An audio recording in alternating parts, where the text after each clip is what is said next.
Justin Chiang stood in the middle of Mech Bay 1 of the Leopard-class dropship Ganju and stared up at his battlemech.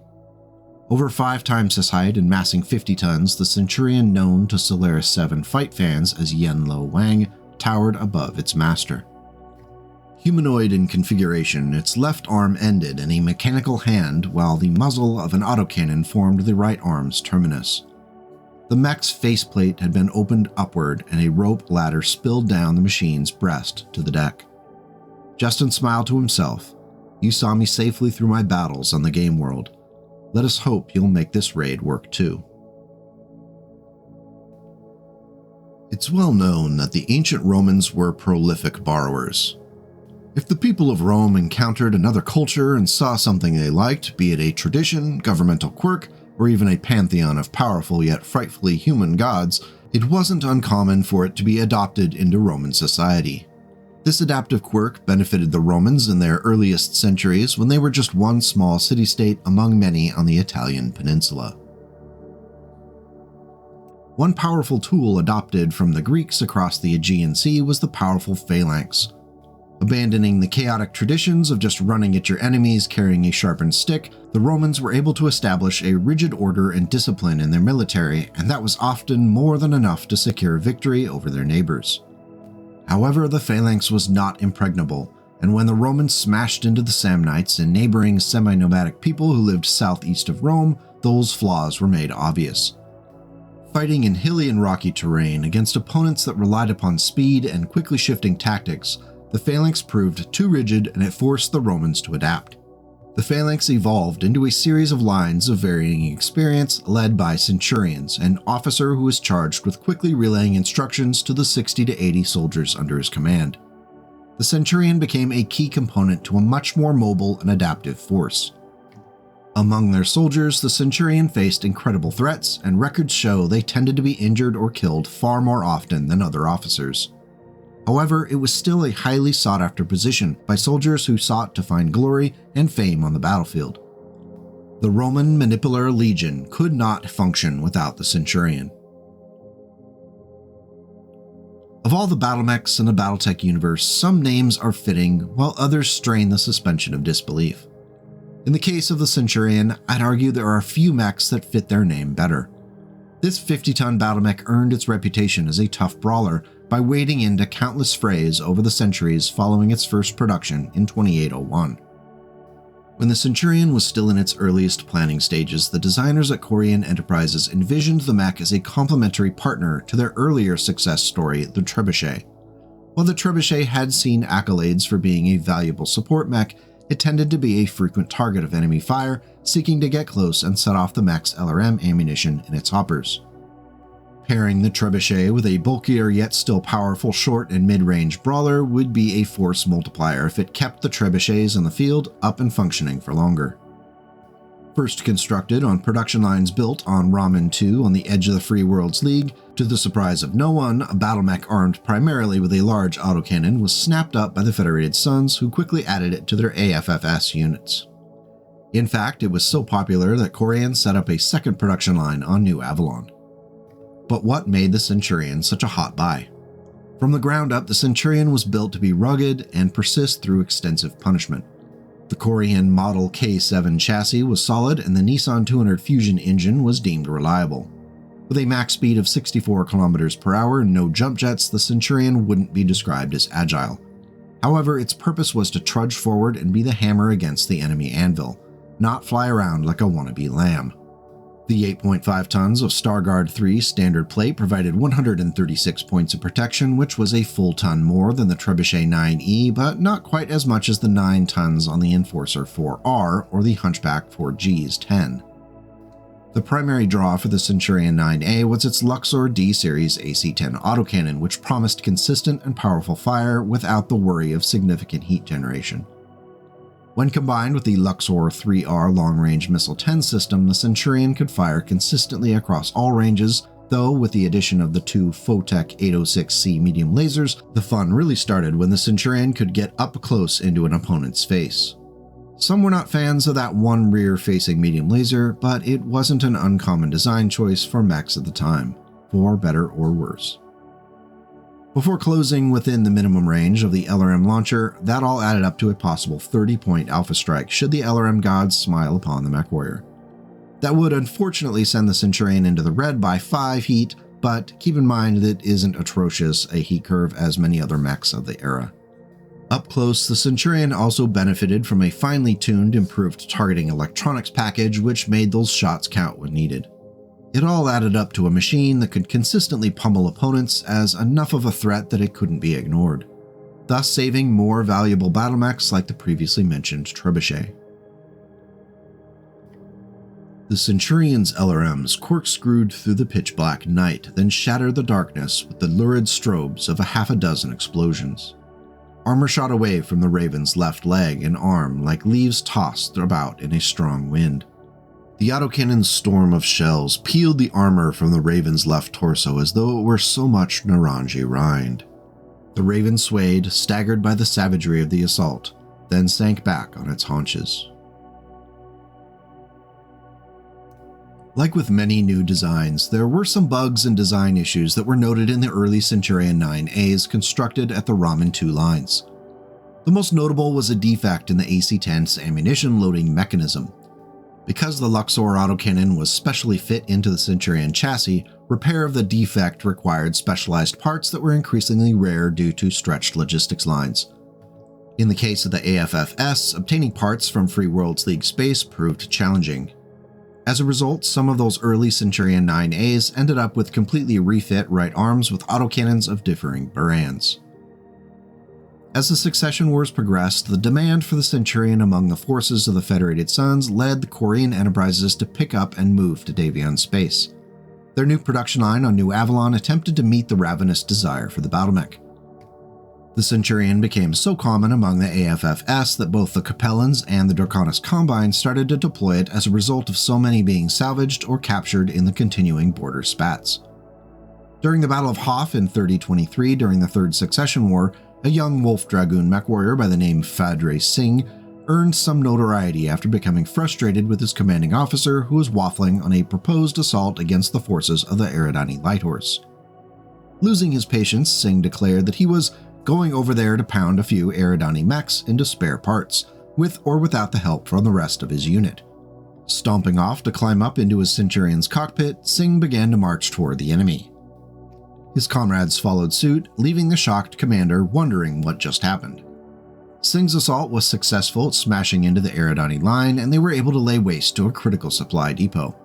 Of course, there would be consequences for Singh following the battle. While his successful charge made it unpalatable to simply court-martial the young man, he did end up reassigned to what was described as an important post, far from the front lines on a frontier world. After that, Singh drops off the historical record. A movement far below alerted him to a more immediate threat. From the trees, soldiers and Purifier battle armor swarmed out. While several units trapped him in a circle of laser fire, 2 others fired their jump jets to leap onto his Centurion. He lashed out with his right arm, smashing one out of the air with a satisfying bang, but the other landed on his right shoulder, too high for him to easily reach. He lost sight of the unit. Then there was a loud hammering at the hatch behind him. Partly due to the issues with the Luxor autocannon and also chasing that need for larger explosions, there have been a plethora of variants, field refits, and cobbled together messes for the Centurion over the centuries. For example, the CN9AH was first spotted in 2874, which pulled that problematic AC-10 in favor of a much more powerful AC-20 autocannon in that right arm location. Of course, this heavier autocannon required additional mass, which was found with the removal of the mech's 2 medium lasers. The Centurion 9AH was an interesting niche battlemech for several reasons. The first was the very different profiles for the 2 weapons. The LRM-10 and AC-20 have very little in common, and there's precious little space in their range profiles where both weapons can be realistically fired at the same target. This resulted in a situation where the Mechwarrior was forced to rely upon one or the other in most fights. The second reason why the mech remained a niche choice was the limited ammunition for the AC-20. Having just 10 shots further constrained the use of both weapons, as the Mechwarrior was reluctant to fire the autocannon at long range with lower probability of achieving that hit. Reports suggest the 9AH Centurion was primarily used in defense of important installations where the LRMs could be useful at distant targets, but the AC-20 relied upon when the attackers inevitably closed in and tried to take the installation. This addressed the ammunition issue as the Centurion could remain close to resupply. At least, that was the theory. Another comparatively early variant for the Centurion was the CN-9AL, which had a loadout similar to the original except that it pulled the iconic autocannon from the right arm and replaced it with a large laser. This improved the mech's ability to stray from logistics lines and also provided additional mass for 11 tons of armor and 16 single heatsinks. Though perhaps the most valuable addition was the emotional support small laser in that right arm. Better to have it and not need it than need it and not have it, right? This bulkier Centurion could consistently fire its forward-facing lasers while on the run while staying heat neutral, and with the addition of the LRM into the mix, it only left it at a +2 into the red. In comparison to so many other energy weapon heavy mechs of the age, the Centurion AL was shockingly well balanced. As with previous battle mechs we've covered on this channel that have a prolific number of variants, we're going to be selective about the Centurions we cover today. I think I've picked a good sampling that demonstrate various attempts to improve upon the base loadout, implementation of new technologies, and variants with interesting fluff. Shall we get started? Sliding the map away, Deny advanced her throttle and started Yen Lo Wang moving again. The Centurion was unique among its many venerable brethren, modified for dueling in the mech arenas of Solaris 7. She had resisted turning it into a pure combat configuration ever since. As the mech reached its cruising pace, the heavy Scutum-style shield came up to middle guard, and the large heavy laser opposite was already trained. This is how she'd stalked Greta Van Hansen in the jungle arena all those years ago. Shield up, laser ready, long-range missiles ready for the coup de grace when the chance arose. Deny smiled at the memory. It was in times like this that she missed those old days. Of course, it would be a dereliction of duty as YouTube's #1 BattleTech country hip-hop fusion artist if we didn't talk about Yen Lo Wang. This Centurion has seen multiple iterations over the decades, and some truly exceptional mech warriors have called it their own. The combination of design and owner resulted in the Yen Lo Wang being one of the most identifiable battle mechs across the Inner Sphere, if not the most identifiable. The aged and well-used Centurion that would earn the name Yen Lo Wang started its journey to fame when it was purchased by Justin Allard. He modified the original loadout to fit his preferences and to please the crowds of Solaris 7. In a series of exciting and sometimes nail-biting victories, both Allard and the Yen Lo Wang became rising stars on the gladiatorial planet. The original Yen Lo Wang looked a lot like the standard Centurion 9A with the same engine, 10 single heatsinks, and 8.5 tons of standard armor. The modifications were found largely in the loadout, which included the AC-20 autocannon in the right arm and a hatchet carried in the left arm. These were paid for in mass with the removal of the LRM-10 system. The 2 standard medium lasers were retained in the center torso, one still aiming into that rear arc. The Yen Lo Wang was further differentiated from the AH variant with the ability to carry 3 tons of AC-20 ammunition instead of just 2. The effectiveness of the Yen Lo Wang was hard to dispute, as Allard was able to win victory after victory on Solaris 7. This tradition would continue when Kai Allard Liao inherited the mech and used it to forge his own legendary career both against the clans and in the arenas of Solaris. The mech would eventually receive an upgrade thanks to Hans Davion as reward for Kai's victories against the Jade Falcons. The Yen Lo Wang 2 saw a significant internal upgrade with the addition of an XL engine and triple-strength myomer.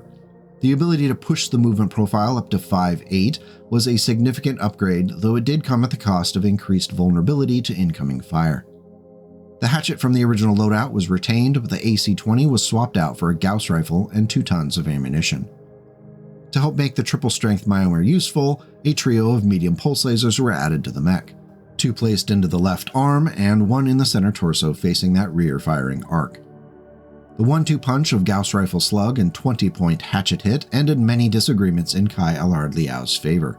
This included clenching the title of Champion of Solaris. The mech would see a 3rd major refit with the CN-9 Yen Lo Wang 3, which incorporated clan tech weaponry to make the mech even deadlier. The 10 heatsinks were upgraded to the double variety, and it was re-armored with 9 tons of light ferrofibers plating. The Gauss rifle was swapped for the clan version, and an LRM-20 added additional all-ranges fire. Finally, an ER medium laser was added to the center torso, which totaled up to a possible 42 damage alpha strike, along with the threat of a hatchet should an enemy wander too close. Altogether, the Yen Lo Wang 3 was a very effective medium mech. After a long and prolific career, Kai Allard Liao would meet his end while in the cockpit of the Yen Lo Wang, when an errant missile struck the cockpit of the mech. However, this wasn't the end of the mech's story. Before he passed away, Kai Allard Liao bequeathed the Yen Lo Wang to Dwane Liao Centrella, who was just 3 years old at the time. By the time she was old enough to take up the helm as a mech warrior, the Yen Lo Wang needed significant overhauling and upgrading to make it useful. The specifics of the build remain a little fuzzy, but we do know that it had triple strength myomer, carried a hatchet and shield, and sported a clan heavy large laser. Whatever the specifics, the Yen Lo Wang continued to serve well under Dwane's stewardship until she was convinced to retire the mech and adopt a heavier design. It remains to be seen if the Yen Lo Wang will end up in the hands of a new mech warrior as the IlClan era progresses. She continued stomping forward, firing a single heavy laser blast to get Yen Lo Wang's heat up. She didn't think she'd hit anything significant, but the shock value of the large beam flying through the enemy lines was usually enough to cause a little unrest among her opponents. Seeing a clan weapon on a Capellan mech was a distraction to say the least. Dwane could still remember the day she had it installed, sitting in front of what looked like a junkyard on a planet deep in the Periphery, watching one tech mount the weapon on Yen Lo Wang's shoulder while another applied new armor to cover the scars she'd earned in the fight to obtain it.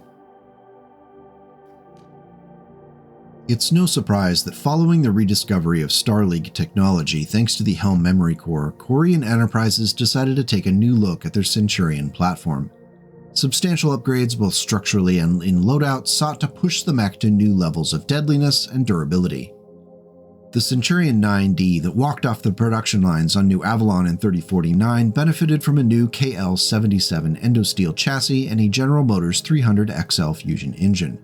This pushed the battlemech's top speed up to 90.7 km per hour, which was a considerable improvement over the 9A. Surprisingly, the 8.5 tons of Starguard 3 standard plate armor was left untouched, and the 10 single heatsinks did not see the upgrade to the double variety. As far as weaponry goes, the upgrades play out in a more accurate and flexible loadout. The classic AC-10 autocannon was swapped out for a Mydron XL LB-10X autocannon along with 2 tons of case-protected ammunition in that right torso. The Luxor LRM-10 in the left torso went untouched, but it was aided by the addition of an Artemis 4 fire control system. The 2 tons of included LRM ammo were placed into the left torso and also benefit from case.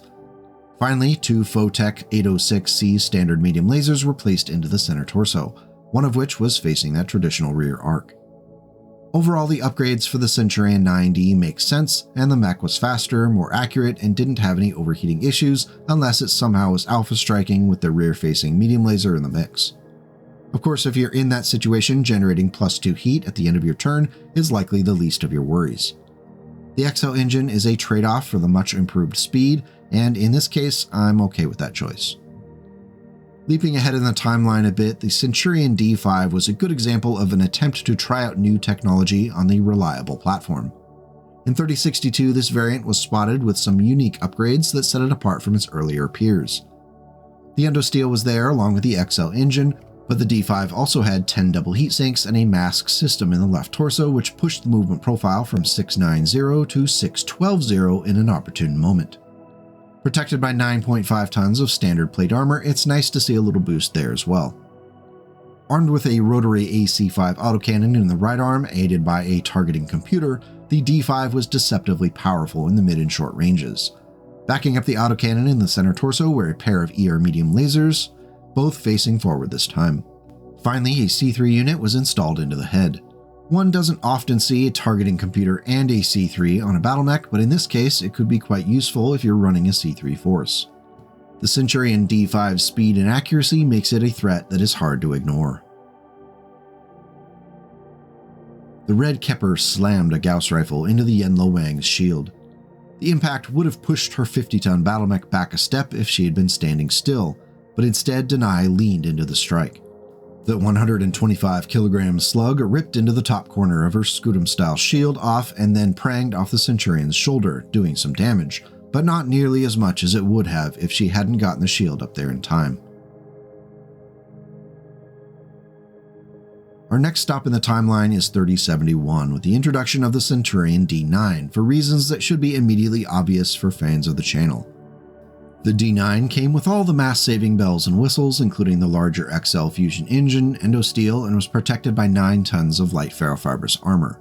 The mech's 10 double heat sinks were mandatory to compensate for an energy weapon heavy loadout. Speaking of, the right arm primary weapon for the D9 was a plasma rifle fed by 2 tons of ammunition stored in the right torso. Causing significant damage and adding heat to heat-sinked targets made the weapon valuable, even more so if facing infantry and other non-heat-sinked targets that took additional damage. The Centurion's traditional LRM-10 in the left torso made a return, and it was aided by an Artemis IV fire control system to improve its accuracy. 2 tons of ammunition stored in the right torso along with case limited the need to return to logistics hubs too frequently. Finally, a pair of ER medium lasers in the center torso rounded out the build. That's about it, except for the fact that the D9 was also given 6 jump jets, which pushed that movement profile to 696 and provided a massive increase in the mech's agility. The only downside of the mech is its heat generation. The 10 double heat sinks are adequate for running and gunning with the plasma rifle and LRM-10, and even leaping the full 6 hexes while doing so is heat neutral. However, if you add in either of the ER medium lasers, things start to get dicey. No matter the combination of moving or leaping, usually one medium laser is going to be regularly left unused. It's almost worth flipping one of those dang things around into the rear arc again just out of tradition. Then again, if you really want to put an enemy down and that extra 5 damage could really make the difference, perhaps it's worth the heat spike. That's just one of the great risk and reward moments of BattleTech. Overall, the Centurion D9 is a solid variant and a really good choice for introducing the plasma rifle to your games. At the dawn of the IlClan era, the production of new D9s is in question following the occupation of New Avalon by the Draconis Combine. Rumors persist that the production lines were destroyed, though until concrete information can be found in the return of the planet to Davion hands, it cannot be known for sure. Our next Centurion is a unique creation you may not have heard of unless you're a big fan of the Marian hegemony and their particular brand of periphery antics. In 3084, Marian Arms introduced the Centurion CN9H2, which straddled the line between industrial mech and battle mech. Constructed using commercial parts that were available, the H2 was relatively inexpensive, easy to maintain, and could be put together without extensive logistics lines running deep into the inner sphere. Built around a standard Marian Arms KA7 chassis and a Nissan 200 Fusion engine, the 64-kilometer top speed was reminiscent of the early Centurion's capabilities. It was protected by 9 tons of industrial-grade armor, which provided just 96 points of protection. Additionally, the cockpit was originally for industrial applications, so it couldn't operate outside of standard atmosphere. It also had no ejection seat, which tends to be only a minor issue until you need one in the moment. Armed with a Kaliyama Weapons Industries LB-10X autocannon in the right arm, 2 diverse optics Type 18 standard medium lasers in the center torso, and 5 Death Blossom 10-pack rocket launchers located in the left torso, there's no doubt the Centurion H2 packed a hefty punch. While it was missing more modern perks like case for the 2 tons of ammunition, the mech itself represented a considerable threat when put up against other periphery-grade foes. Apparently there was a need for a Centurion H2 as Marian Arms was flooded with orders for the mech.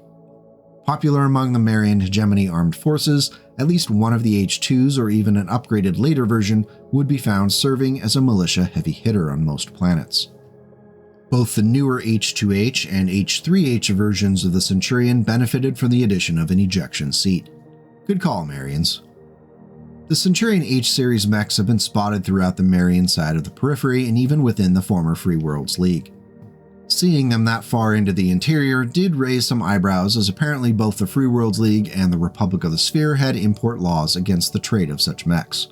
And as we know, when you make something illegal, people stop doing it. That's just science. If you want to know more about the Centurion H-series, check out the Irregulars technical readout for the fluff and the record sheets. Keeping in mind we're rapidly approaching the self-imposed time limits for a Mech Frog video here, it's necessary to point out that there are a ton of Centurion variants out there for any taste and preference. This includes an Omni-Mech version with 24 tons of pod space and a half dozen official configurations. If this video does well, we might have to give the CN11O its own little video. The last official variant we're going to cover today is the most recently produced variant, given the designation Centurion 10D. It benefits from Endosteel, a light fusion engine, compact gyro, and 11 tons of light ferrofibrous armor. It's interesting that even with the lighter engine, the movement profile returned to a 4.60, which is quite slow for a 50-ton battlemech in the 32nd century. The 10D's weapons loadout looks familiar, starting with an LB-10X autocannon in the right arm and an LRM-10 with Artemis 4 fire control in the left torso. However, in the center torso, a light PPC was added along with a rear-facing ER medium laser. The ammunition for the autocannon and the LRM launcher was stored in the right torso along with Case 2, to keep that light fusion engine from taking too many hits if that side armor is breached. Reports say the 10D was a popular Korean Enterprises design among the second-line units of the armed forces of the Federated Suns. If you're curious, the whole Centurion 10 series of variants is worth a closer look. Now, of course, because my ego has no bounds, I'm not going to let you go without taking a run at a totally unofficial and non-canon Mech Frog variant. This one was difficult because there are so many variants out there, it's hard to tread new ground. However, I think I found a way to thread the needle. Behold the Centurion MF. This mixed tech mech benefits from inner sphere endosteel, a light fusion engine, and 11 tons of standard plate armor. The movement profile is 5.85 and it reflects an effort to make the mech maneuverable and agile in order to close in on targets when necessary. The primary weapon, a Clan ERPPC, is valuable and powerful at all ranges, though the power of the Centurion MF really comes into play at close range where the mech can bring its left arm mounted claw into play. To aid it, a Clan medium pulse laser and Clan ER medium laser were installed into the left torso to provide solid and accurate fire, and an inner sphere streak SRM-4 in the right torso adds a short-range offensive punch. Finally, a heavy small laser was added to the head should the need arise to flambe any infantry or really anything else that's unfortunate enough to wander into range. The streak SRM-4 ammunition is protected by Case 2. The MF's 12 inner sphere double heatsinks are going to get a workout as the ERPPC is toasty warm in conjunction with the jump jets and other lasers.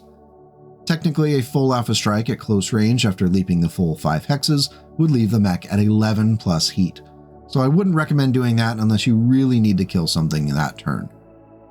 If you feel like giving the Centurion MF a try, I've included the record sheet for it and a link found in the video notes below.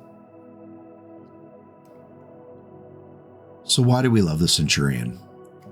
To put it as succinctly as possible, it's a workhorse medium generalist mech which has had plenty of great and perfectly functional variants that are also fun to play. Fans of House Davion can point to the fact that it's become a staple of their military units, and it was so functional that even the enemies of the AFFS adopted it into their forces as well. Its presence in the lore of BattleTech makes it one of the better known mechs, and who can forget the sight of the Yen Lo Wang carrying the big hatchet into a Solaris bout. From the named mechs to the lowly second-line planetary garrison out in the Marian hegemony, the Centurion commands respect.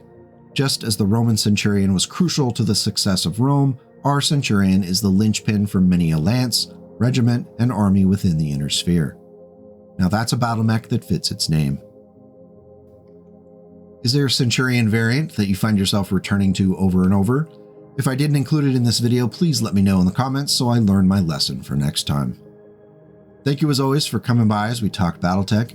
If you enjoyed the video and feel it was worthy, don't forget to hit that thumbs up button and even hitting subscribe. It'll make it much more likely you'll see my nonsense in the future.